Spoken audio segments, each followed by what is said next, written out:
మేడారం అభివృద్ధి పనుల్లో నాణ్యత ప్రమాణాలు పాటించాలని ముఖ్యమంత్రి రేవంత్ రెడ్డి అధికారులను ఆదేశించారు.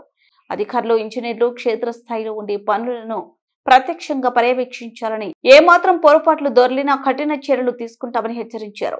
మేడారం అభివృద్ధి పనులపై మంత్రులు పొంగులేటి శ్రీనివాసరెడ్డి, కొండ సురేఖ, అడ్లూరి లక్ష్మణ్ కుమార్, సీఎం సలహాదారులు ఎం నరేందర్ రెడ్డితో పాటు ఉన్నతాధికారులతో జరిగిన సమావేశంలో సమీక్షించారు.